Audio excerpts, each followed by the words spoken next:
Mr. Sanders. Thank you, Mr. Chairman, and like my colleagues, I'm delighted to welcome Secretary Bentsen and our distinguished guests. Like Secretary of the Treasury Bentsen, I also have a chart which we are distributing, and not as big as your chart, but I think it's an interesting chart. It deals with the distribution of wealth in America and who has been getting rich and who has been getting poor in the last number of years. Mr. Chairman, as you know, is the only independent on the committee. My views are a little bit different than some of my colleagues. Let me start off by saying, as Secretary Bentsen has already indicated, that in the past 4 years, the RTC has spent, with the approval of Congress, some $87 billion, and today the request is for another $45 billion, equaling about $132 billion. Now, what I don't understand, and probably the crux of what I'm going to be saying right now, is that, as you know, Secretary Bentsen, there is enormous concern about a $4 trillion national debt and a $300 billion deficit. You can't go to a meeting here in Congress or watch television without that concern being surfaced. I find it, therefore, extraordinarily amazing that a request for another $45 billion is being brought forth, and that is, for some of us, a lot of money, and there is virtually no discussion that I have heard about how we might come up with that $45 billion other than dumping it into the deficit. Now, to me, there is something a little bit wrong when we hear a lot of criticism of the President's $31 billion stimulus package, which I support. I would put more money into job creation, education, needs of our kids. They've been starved. And people say we can't afford that $31 billion for the children to rebuild our infrastructure, to create jobs. Too much money. And yet today, we're talking about $45 billion to be simply dumped into the deficit.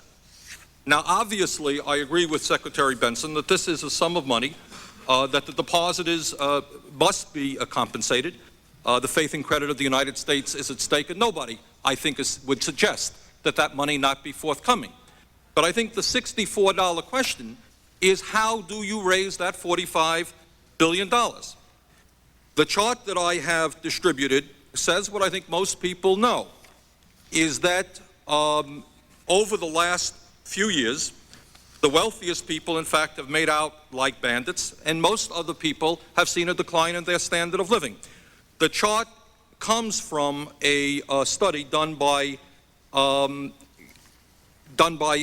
Kennicle and Woodburn. Mr. Arthur Kennicle is with the Federal Reserve. He's an economist there, and Louise Woodburn is with the IRS.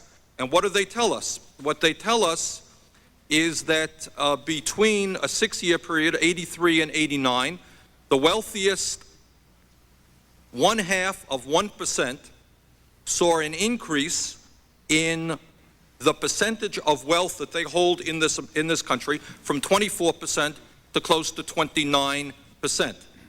Other studies indicate that of the $2.6 trillion increase in family wealth between 83 and 89, 55% of that increase of wealth went to the top richest 0.5% of the people in this country, while the poorest people in the bottom 2 quintiles lost $256 billion. Now, I say all that to suggest that maybe it is not fair. Maybe one of the reasons that the American people get disgusted with what goes on in Washington is that they perceive, perhaps correctly, that the Congress and the White House are not representing the needs of ordinary people, but more the interest of the wealthy people. So let me repeat, I happen to believe that we do have to come up with that money, and that the depositors, in order to protect the faith and credit of this country, must be compensated.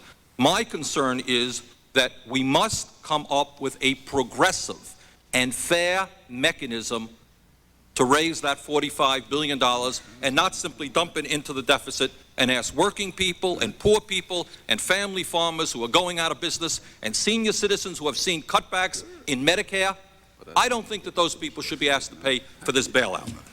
So what my question is we have introduced legislation. Time of the gentleman has expired. He might ask the Secretary to answer in writing for the record and submit the question.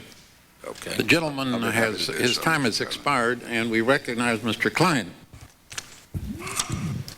Thank you very much, Mr. Chairman. First of all, Mr. Secretary, I want to say how delighted I was when you were first nominated, and certainly everything that I've seen since then has reinforced that feeling.